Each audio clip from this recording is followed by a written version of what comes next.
Buenos dias. My name is Janet Murguia. I'm president and CEO of Unidos US. We're the largest Latino civil rights and advocacy organization in the United States. I'm so proud to be here with so many of the respected leaders of so many wonderful sister Latino organizations who are working very hard every day on behalf of our community. I know we're going to be joined during this press conference by our chair of the Congressional Hispanic Caucus, and we welcome him, and when he comes, we will make sure that he gets the podium. But in the meantime, we're going to get started. And as I mentioned, joining me today are several heads of the sister national Hispanic organizations, as well as representatives from the Unidos US affiliate network. We have at Unidos US 300 community-based organizations across the country that are serving our communities and families every day through programs, services, and advocacy. And we're proud that they are here today to lend their voices and to share their advocacy with the members of Congress in these next couple of days. And they will share firsthand the impact of the administration's actions on our communities across the country. You know, there's been a lot of speculation, some accurate and some misleading, about who and what Latino voters voted for last November. What is not up for debate, though, is that these voters overwhelmingly voted for policies to support those who are struggling economically. Latino voters want to see inflation go down. They want to see prices go down. They want to be able to know they can make ends meet, working hard to support their families. The voters want their federal government to address these rising costs of living and the need for affordable housing and access to health. And these were the top priorities for our voters. Yet, in the last month or so, there's not been any attempt to address these urgent issues critical not only to the nation's 65 million Latinos, 1 in 5 of those who live in this country, but to all Americans. Instead, we've received from this administration chaos, cruelty, and an unconstitutional abuse of power. We've seen, for example, a baseless and woefully short-sighted attack on diversity, equity, and inclusion, in which highly qualified people who have been devoted for years of service to our country are disrespected and dismissed simply because of who they are. Opponents of DEI are presenting a false choice between diversity and merit. For the record, DEI is rooted in the protections of the Civil Rights Act and has always been about merit. It is also about ensuring the future well-being of our economy and our nation. Not to mention that it's especially hypocritical and galling to be lectured on merit by an administration that has nominated the least qualified cabinet in U.S. history.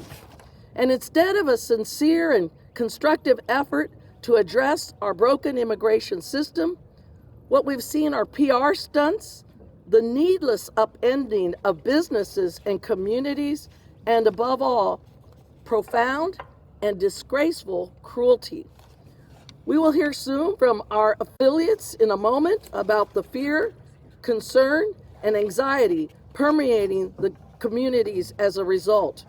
We are also seeing actions from this administration that will make all Americans less safe, less healthy, and less prosperous, whether it is endangering food safety, consumer protections, Medicaid and Medicare, and even air safety. Our affiliates are on the Hill today to send a message to their representatives in Congress. We will stand up for our community. We will stand up for our values and our country, and to let them know that we will hold them accountable for their actions. I want to, again, offer up the podium to our chair and leader of the Congressional Hispanic Caucus. He's joined us now. He's been a fearless leader on so many fronts, and we're so proud to have him at the helm of the Congressional Hispanic Caucus. We are pleased to welcome Adriano Espaillat. Thank you, Janet. Thank you so much. Thank you all for being here today. Beautiful sunny day, right? But it is cloudy and stormy in America. And this is a debate ultimately about life or death. I say that because when you're a mom and you take your child to school in the morning, you want to make sure that if that child gets an asthma attack, that in the first critical 30 minutes, you have a school-based clinic there to assist your child in a moment that could be of life or death.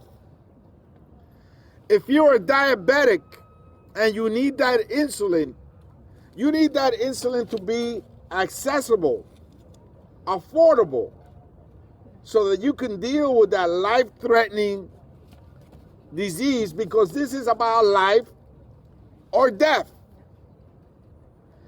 If you are a family that's on Medicaid, and we see the major cuts happening in Medicaid, and in my district, for example, the 13th Congressional District of New York, 524,000 people are Medicaid recipients, and 108,000 people are Medicare recipients, meaning that out of 780,000 constituents that I service, over 600,000 of them are Medicaid or Medicare recipients.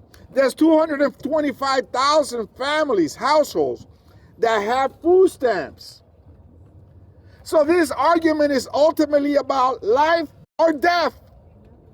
This is not just a simple vote on a reconciliation bill, on a budget bill. This is not business as usual at the Capitol. This is about life or death. And our communities are exposed, openly exposed, to being hurt in dramatic and long-lasting ways. So this is not just an argument about balancing the budget or reducing the deficit or making sure that we do better budget gimmicks for America. This is about our health. This is about cardiovascular problems. This is about asthma. This is about diabetics. This is about renal problems. This is about cancer and treatment for cancer. This is about HIV/AIDS. This is about life or death. And then I will be remiss if I don't speak about something that's emblematic of our community, and that is immigration. And we must tighten our message to let America know that we are for dreamers, farm workers, and keeping families together. We will not back up 1 inch, nor we will surrender our fight, our commitment to immigrant families. And yes, we'll talk about the border. We want to talk about the border because we have members of Congress that represent border communities. But ultimately, we are about dreamers because many of them are nurses. Many of them are teachers, homeowners, small business owners. We are about farm workers because many of them are staying home. And farmers are telling us that we're going to feel the pinch at the cash register in the supermarket. And of course, keeping families together is fundamental for America because a divided family is a weak family that makes a weak nation. So we are about dreamers, farm workers, and keeping families together. These are our two battles right now. And I'm glad that Unidos is here leading the way. A battle for life or death, and a battle for dreamers, farm workers, and keeping our families together. God bless you and keep the faith. Thank you. Thank you. Thank you. Thank you, Chair Espaillat. We so appreciate your advocacy, your championing of our families, and yes, of course, rejecting the budget resolution that was passed last night that would threaten so many of our Latino families and everyone at risk for all the important funding that is going to be necessary just to sustain so many families in the next few years. So we appreciate that advocacy. We're going to hear next from a leader of the Hispanic Federation. Join me in welcoming Frankie Miranda. Thank you. Thank you, Janet. Thank you. Thank you, everybody. And thank you to Janet and Unidos for bringing us together. We gather here not just to complain about a new administration. We're here to warn all Americans of the devastating effects that the last 5 weeks had on all our lives, on everyone's lives, especially vulnerable communities. No matter how you look at it, the economy is the #1 priority for voters, as Janet mentioned before. Same proved true for Latino voters in swing states, as revealed by several polls done by the Hispanic Federation, Unidos, and many other organizations represented here. The fact is that, unfortunately, nothing that the White House have chosen to do in the last 5 weeks have been to address this important issue, the inflation and the economy and the quality of life of our communities. It is heartbreaking how to see the administration's executive orders prioritize fear, confusion, chaos, instead of providing opportunities for economic opportunities and economic mobilities for Americans. And I can give you a perfect example, but this is representative of many of the programs that these direct service providers, affiliates of Unidos, and many member agencies of the Hispanic Federation provide. Last year alone, Hispanic Federation member agencies helped thousands of Latinos acquire the digital skills necessary for the jobs of the future. This resulted in economic mobility for these families, increasing in salaries, bringing them out of poverty. But the freezing in federal funding that this administration has done, an illegal grab of these fundings, violating court order over court order, is putting into jeopardy all of these programs that are benefiting all Americans, and programs that are implemented by these organizations here because it's done on purpose. It's trying to destabilize the nonprofit sector, the direct service providers, essential services in our communities. So my message to everyone that is looking right now, that is watching us, we know that you're concerned. Democrats, Republicans, Independents, we know that you're concerned. But this is the time in which we need to take action and call members of Congress and express that we need to stop the madness, that we need to have policy that really reflects the interests of voters, of our communities, and we're not going to stop until we see something coming out of Congress that is positive for all of us. And now it is my pleasure to introduce my colleague, Juan Proano, Chief Executive Officer of LULAC.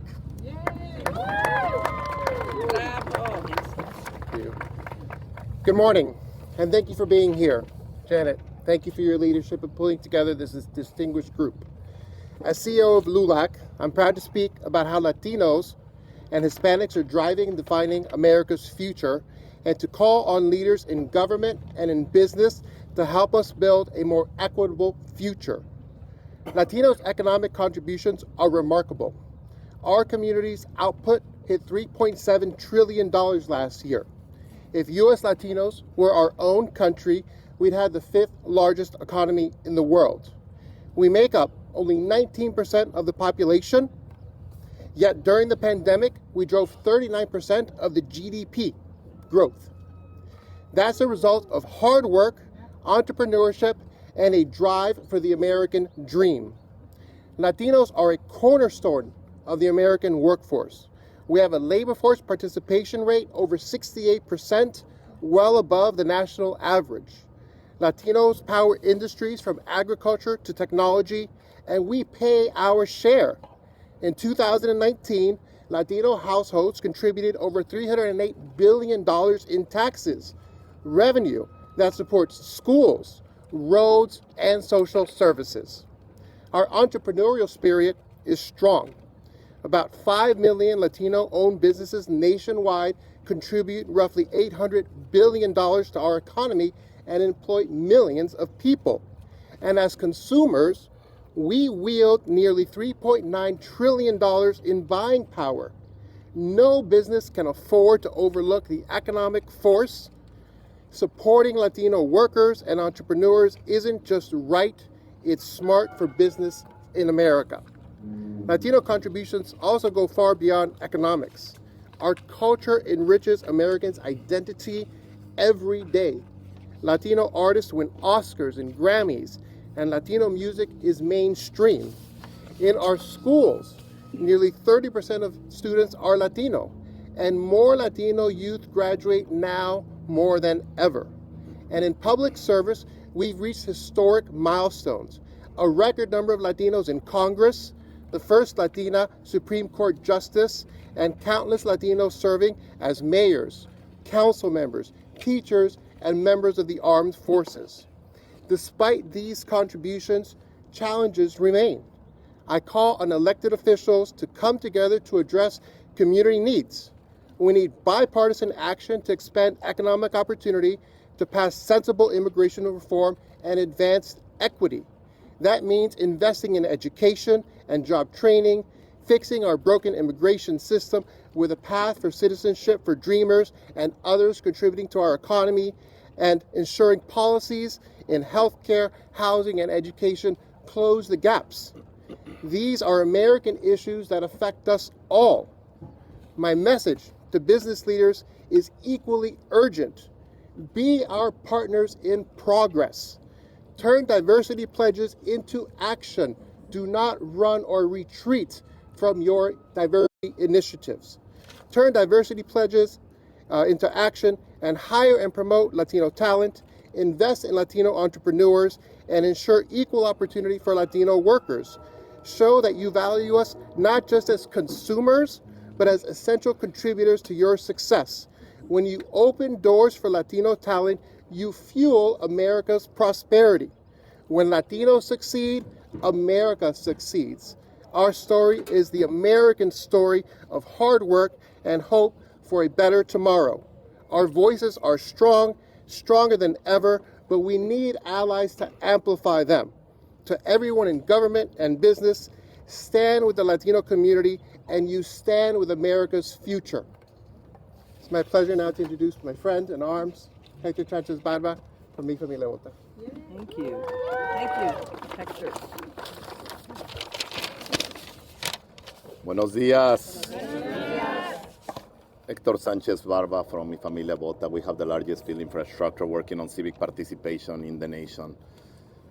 And today, in this beautiful day, is a day of hope. Times of challenges represent times of opportunities. And you have some of the most important Latino and immigrant organizations standing together to say, ya basta. Enough to the attacks to our democracy. Enough to the attacks to all of our families. Enough to the attacks on immigrants. Enough to the attacks on labor rights, civil rights, and women's rights in the nation. Today we're sending a clear message that we are not going to be defeated as a community, as a nation, as working class families, but more importantly, as a democracy. Today we stand together to remind everybody that we have been working hard in the front lines, making this a better and a stronger democracy day to day. We make this democracy better because we do citizenship, we do voter registration, we do voter education, we do voter mobilization, and that is what democracy is all about. We are on the front lines making this democracy better. And also, we are talking to our community day to day, and we are also reflecting the policy priorities of our community, and we can tell you as the leaders of the Latino and immigrant community that Trump and the MAGA movement do not represent those policy priorities. When it comes to the immigrant community, enough with the attacks on immigrants. This nation is built on immigrants. This nation depends on the hard work of immigrants. During COVID, This nation was saved, and our economy was saved because of the hard work of immigrants in the nation. We need to stop the MAGA irrational attacks on immigrants and have a real conversation, because it's going to affect all of us. If you don't want your vegetables to increase in pricing, stop an anti-immigrant movement. If you want people that can build your roads, your houses, help with your gardens, help with your people, help with the restaurants, help with the service industry, we must stop the attacks on immigrants, because this is going to affect us all. There is a research that shows that if we move in a massive deportation to our immigrants, it can affect the GDP from 5 to 7% in the nation. This is about everybody, and we need real solutions on the issue of immigration. When it comes to working families, we also need to stop this MAGA movement in the nation. What happened today in Congress? What happened today in Congress with the attacks on Medicare, the Medicaid, and next Social Security is unacceptable. That's a non-negotiable, and all working class families historically have stand together defending central elements that are critical for working class families. All of us are going to keep fighting. All of us are going to keep organizing, mobilizing, and resisting. And this is a call to action. I invite everybody in the nation to become a citizen, to register to vote, to learn about the issues, to join these amazing organizations that are in the front lines. And let's say, ya basta. Ya basta el extremismo en este país. Ya basta el extremismo que se está dando contra nuestras comunidades. Pero es importante que nos organicemos. Es importante que estemos participando en la democracia. Hagámonos ciudadanos, registrémonos para votar y únanse a todas estas organizaciones que son tan importantes, porque juntos vamos a poder no solo salvar esta democracia, pero hacer la democracia mucho más fuerte. Muchas gracias. Sorry, Janet. Sorry about that. Thank you. And it's my honor to introduce Oklahoma U.S. affiliate Salvador Ontiveros, President and CEO of the Latino Community Development Agency. Thank you so much. Good morning, everyone. Thank you, Janet. Thank you, Unidos US, for the opportunity to speak today. My name is Salvador Ontiveros, President and CEO of the Latino Community Development Agency in Oklahoma, where we support over 24 programs and serve over 40,000 Oklahomans each year. Today, I want to share some very real and urgent challenges faced by our community. I want to share a story of a family who was called U.S. home for over 15 years. They are hardworking, tax-paying residents with 3 beautiful daughters born in Oklahoma. They own their home and contribute positively to their community. But behind the stability lies a heartbreaking reality. Their older daughters, aged 11 and 9, are afraid to go to school. They've seen friends disappear, and they live with a constant fear that one day they might come home and find their parents gone. No child should have to bear such a burden. This fear is not only robbing them of their childhood, but also their education and sense of security. There's also a story of a mother who has survived unimaginable trauma. She is raising young children, including a preschooler with speech delays and an infant with medical challenges, while pregnant and battling postpartum depression. Despite her need for therapy, she cannot access it due to fear of driving, fear of law enforcement, and fear of being separated from her family. Her children are not receiving the care they need, and the nightmares of immigration enforcement breaking down their door have left her paralyzed. This story is not an isolated incident. Panic attacks, anxiety, and a loss of trust in public systems are common among the families that we serve. Recently, a father was deported, leaving behind a mother and child with no breadwinner. The little boy, overwhelmed with anxiety, began biting his lips until they bled. We enrolled them in our programs and provided as much support as we could. That same evening, while watching Blue Beetle with my own family, I was struck by a scene where government operatives broke into a Latino's home, dragging them out. It mirrored the real fears our families face, and I couldn't hold back my emotions. It was a reminder that while these scenes may be fictional, the trauma for our community is all too real. Our families are scared. Our children are confused. They don't understand why their classmates, their neighbors, might view them with suspicion or hatred. This is causing real, lasting damage. In Oklahoma, recent initiatives to request legal status on public school enrollment forms have only deepened this mistrust. Families are keeping their children home, choosing isolation over education, simply to feel safe. The dangers of not educating our young people far outweigh any perceived benefit of these measures. We must prioritize compassion, respect, and inclusivity. We must ensure that every child has the opportunity to learn, to thrive, and to feel safe in their own home and community. Thank you for listening. Thank you for caring. And thank you for standing with us as we fight to bring hope and safety to those who need it the most. Thank you. Thank you. I would like to introduce Vanessa Cardenas from America's Vote, Executive Director.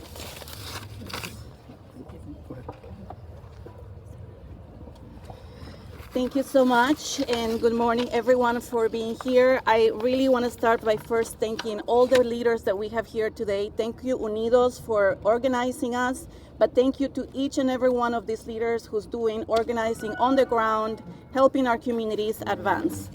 My name is Vanessa Cardenas, and I'm the Executive Director of America's Voice. America's Voice and hundreds of organizations across the country have for years worked to call attention and engage in efforts to reform our immigration system. Yes, our system is broken and in urgent need of reform, but let's be clear, scapegoating immigrants is being used as a political strategy to stir division, hate, and fear. And now we're seeing this dangerous strategy being advanced by policymakers, no matter the cost to our families, our communities, and our economy. The anti-immigrant obsession displayed by some members of Congress and this administration comes at a high cost to all Latinos and all Americans. It is costly, chaotic, and cruel. We are witnessing the indiscriminate detention and deportation of immigrants, no matter their deep roots in this nation, their family ties, or their contributions to their communities in this country. More than 40% of people who have been detained in Trump's raids have no criminal convictions. Even people with legal status like Venezuelans and Haitians with TPS are now going to be targeted. These dangerous efforts comes at a high cost not only to our families and our communities, but also to the U.S. economy and vital industries like caregiving, construction, and agriculture, to just name a few. The obsession with harming communities is so great that in the current budget proposal, the GOP is looking to get rid of health insurance and food programs for millions of Americans to fund the separation of families and targeting long-established, hard-working, deeply rooted immigrants in our communities. The proposed budgets to cuts to fund it are cruel, immoral, and fiscally irresponsible.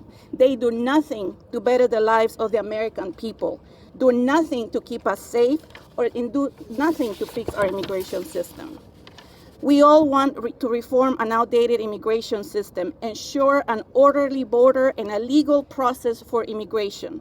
Our policymakers need to work towards common sense policies that advance our interests and are consistent with our values.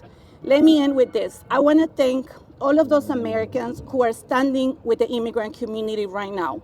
All those lawyers who are sharing information about our rights, all those people, of good faith, faith leaders that are standing up for our immigrant communities. We need more of that. And here's the call to action. We have to fight for our immigration heritage. Immigrants contribute to our economy. Immigration is an essential part of America's prosperity, not just now, for the future. And please stand with us, fight with us, and work with us to actually have a conversation on policies that actually benefit our country and our communities. Thank you.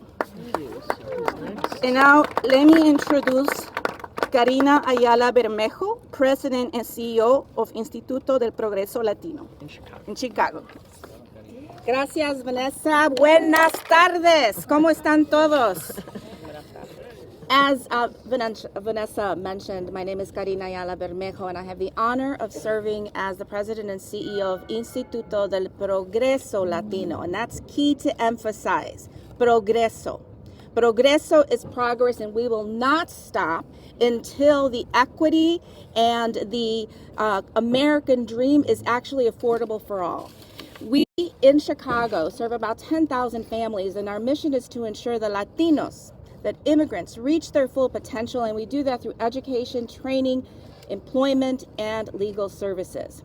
Now, it is no secret that Dr. Phil was in Chicago lately, and it was no secret that Latinos, including U.S. citizens, are unfairly targeted and have been in this administration. Recently, on January 26th, we saw ICE come into our neighborhoods. No surprise, La Villita, South Chicago, Humboldt Park, Waukegan, all communities where our Latinos live and reside. It is the presence alone that has resulted in fear and negatively impacted the attendance in our schools, the attendance and work. 1 in 4 children in Chicago public schools comes from a mixed status family.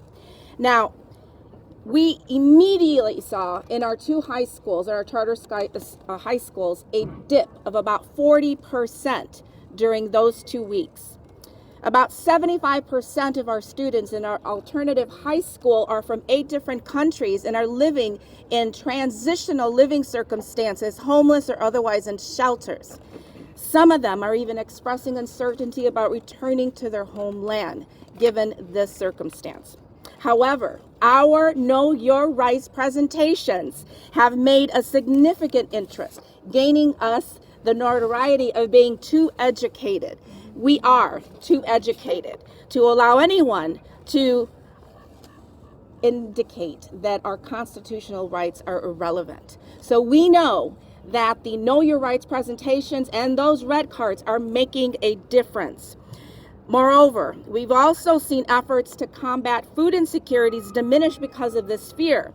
Instituto, since COVID, has held distributions for food servicing anywhere from 1,000 families on a monthly basis. And we've seen a decline in 50%. And it is heartbreaking to know that folks would rather skip on the line so that they can be safe versus nourishing their children. And despite that, we remain steadfast in our commitment to help our most vulnerable, needy families, especially families trying to obtain nourishment for their children. Lastly, recently, Instituto's USCIS grant was frozen. That creates over $250,000 deficit in a program that is for increasing citizenship. How un-American is that? In an effort to block our pathways into our American dream. We will not stop. We may need to pivot for fee for service and or fill that gap some other way, but it is the American dream for those individuals who've worked really hard, studied for the citizenship test to become American citizens. We, Instituto, are the largest submitter of citizenship applications in the state of Illinois, so it's no surprise that our program was attacked. Now, let me be clear. I am a naturalized citizen along with my parents, and my children are U.S. citizens, but there's an uneasiness in our community. There's an uneasiness that they have as U.S. citizens, and they feel that they too need to be prepared for ICE encounters. And we should never be in a country where the shade of our skin or our superpower to speak Spanish or other languages should be a trigger for ICE encounters. Let me be clear, immigrants are not criminals.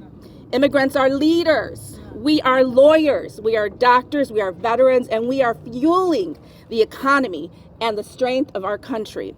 This dangerous rhetoric and division that is attempting to be cause and divisive narratives spread by emboldened segment of individuals, it only increases the tension and this fear. Yet, we as Latinos, we have and always will continue to be a resilient bunch, haven't we? Yes. And we will endlessly continue to stand up for our children, our comunidades, and not only for my city of Chicago, but across the entire country. Now, thank you, and for now, I will pass the mic to Catherine Pichardo Erskine from Latino Victory, President and CEO. Thank you. Of course. Thank you. Buenos días. The story of immigrants is the story of us. La historia de los inmigrantes es nuestra historia. Yo soy inmigrante. Y con mucho orgullo vine con mi familia a los 14 años. Mis padres que dejaron nuestra familia y casa en otro pueblo para hacer oportunidad para nosotros. Our opportunity is here. This is now my country. Thank you all for being with us. My name is Catherine Pichardo. I am President and CEO of Latino Victory, which is a national organization focused on building Latino political power so that our voices and our values are reflected at every level of government. We spent the last few minutes outlining for you just how in just 1 month of this administration, the gap between what was promised and what has happened cannot be starker. The administration claimed it would put working people first, yet we've seen no action to raise wages, no real plan to lower the cost of living, and policies that prioritize corporations over struggling families. Latino families work hard every single day to provide for their loved ones, yet the rising costs of essential needs, housing, healthcare, and basic goods are outpacing their wages. And as Congressman Espaillat mentioned earlier, this is about life and death. The stakes couldn't be higher. The economic mandate of the American voter was clear last year. Policymakers must act now to protect workers, not the wealthiest few. And make no mistake, the actions and the policies of this administration present a clear and present danger to all Americans. They're particularly harmful to communities of color, including Latinos, but also to working people and the most vulnerable among us. So today's speakers bear the harsh realities. Policies that cut critical programs with real impact on people and communities, healthcare access and public safety at risk, education for our children in jeopardy, worker protections rolled back, tax cuts for the rich at the expense of working families, constitutionally guaranteed rights under attack, and the inhumane immigration enforcement that we've seen with families separated and our communities in crisis. 1 month, that's all it's taken for this administration to wreak havoc on America and our values. So this is just the beginning. But for us, it isn't about policy. It's about our families, it's about our values, and it's about our futures. And we cannot afford to stay silent. So that's why we're here today. You've heard Latinos represent 20% of the population. We, as business owners, as entrepreneurs, as workers, as an economic driver with a 2.5 trillion spending power, are going to be critical to the future of this country. And as we move forward, our power is undeniable. Our unity is unbreakable, and our time for action is now. The Latino vote was decisive in the last election. And let me be clear, we are watching, we are organizing, we are mobilizing, and we will not be silenced. To those in power, the choices you make today will determine the course of your viability in the future. And to our allies and our communities, stay engaged, stay vocal, and stay strong, because we're here standing with you. Thank you. And now I will introduce our last speaker, the founding executive director of AQUI, the Accountability Project, Cindy Benavides.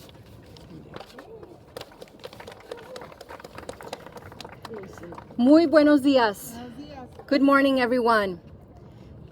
Nuestros afiliados, ¿sí se puede? Sí se puede. ¿Sí se puede? Sí se puede. ¿Sí se puede? Sí se puede. ¿Sí se puede? Sí se puede. I'm Cindy Benavides. I am the founding director of AQUI, the Accountability Movement, and I'd like to share some words for our community in Spanish. Nuestro mensaje hoy es simple. En un momento como este, el silencio es complicidad. Seas el gerente de una empresa, empleado, maestro o vecino.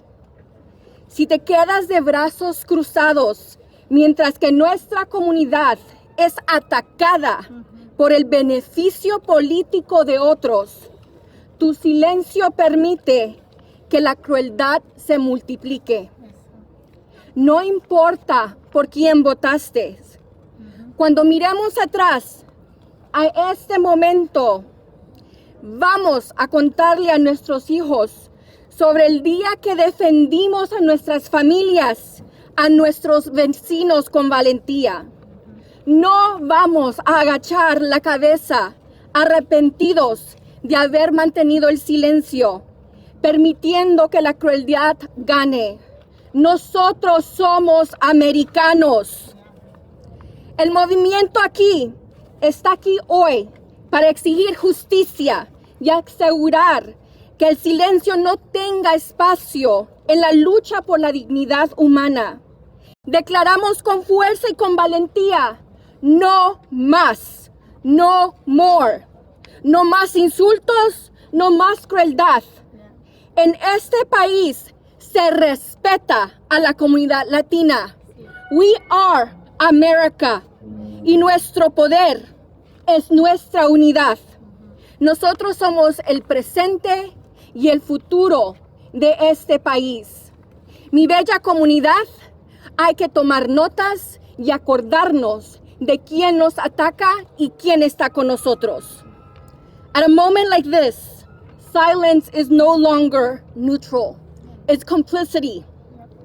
Whether you're a CEO, a worker, or a neighbor, if you stand by while our Latino community and other vulnerable communities are targeted for political gain, your silence allows for cruelty to thrive.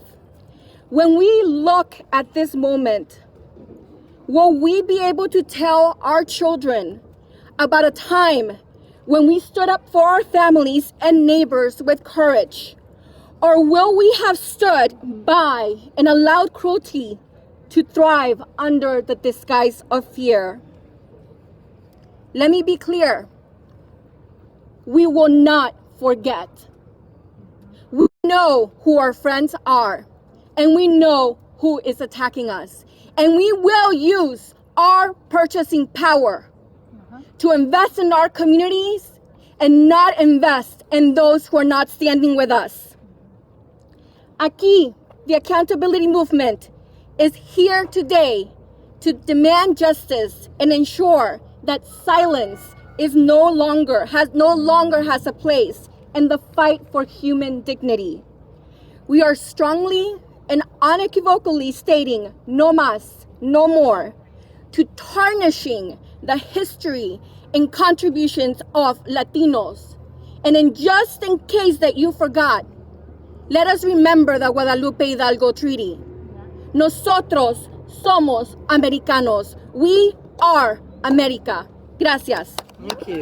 Thank you. And now to Janet. Well, thank you. You've heard from so many voices, and I think that's an important point today. We have Latino organizations that represent so many of our community across the country, across the board. We're here united, unidos, to push back on what we believe has been a series of attacks on our community and wrong-headed policies that are not only going to set our Latino community backwards, but they're going to set the whole country backwards. So we're here unidos. Es importante reconocer que en este momento todos nosotros representamos organizaciones de muchas partes y que estamos unidos como una comunidad latina y estamos aquí para rechazar las políticas que hemos visto que van a hacer daño, no solamente a nuestra comunidad, pero al país entero. Nosotros vamos a rechazar esta budget resolution que no representa los intereses de nuestra comunidad y que va a dañar tantos de nosotros. Nosotros queremos lo mejor para nuestras familias y lo mejor para este país. Y sabemos que tenemos que depender unos a otros en tener éxito en esa economía que va a avanzar a nuestro país. We're going to be opening up for questions now if folks want to have a question, and then we'll be available separately for other interviews. I have a question over here.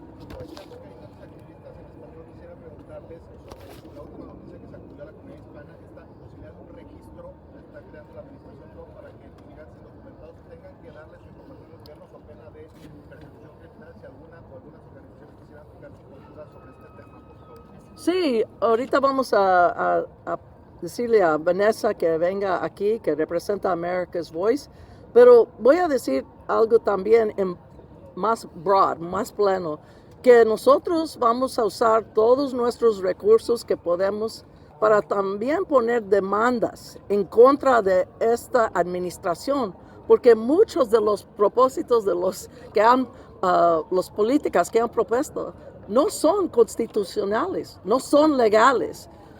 Están asserting en español, están asegurando esta administración que estas políticas son legales, pero no es claro y no es cierto. Nosotros vamos a hacer las demandas, ya tenemos éxito. LULAC ayudó en poner una demanda con ACLU en contra de la política que quiere quitar birthright citizenship, la ciudadanía de Estados Unidos. Entonces, nosotros vamos a usar todos los recursos que necesitamos, las opciones que podemos seguir para demandar a esta administración y poner un alto a estas políticas que no son legales. Y eso es un paso en facto que vamos a tomar. Vanessa? Wait, second. Okay, go ahead.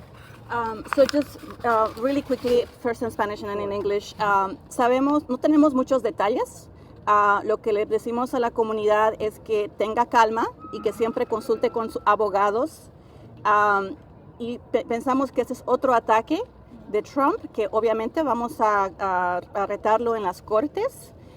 Pero el punto está acá. Si él quisiera realmente saber quién está en este país, lo que podría hacer es ofrecer un programa de permisos de trabajo y legalizar a las personas.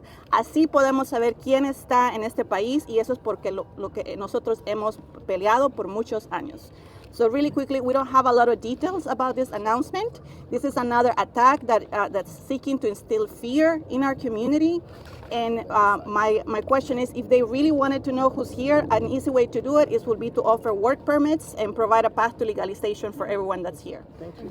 That's right. One last question. I know another press conference is getting ready to start. Does anybody have, we're going to be available. One last question. Adrian. What was the worst that you saw in the budget when it came to facilitating mass deportation? Well, I think the budget is just full of so many problems. It's clear that members of Congress care more about filling the coffers of the rich and expanding the deportation machine than investing in our safety net for the poorest among us. So whether it's the cuts in Medicaid, SNAP, or Pell Grants, expanding this deportation machine, when in fact the vast majority of those that they are encountering do not have hardened criminal records, is a act against our own self-interest economically as a country, and we're going to push back on that. We'll take more questions off to the side. Many thanks to all of our affiliates for being here and showing our voice, our strength, our unity. Si se puede, more to come. Si se puede, si se puede, si se puede, si se puede, si se puede. Gracias.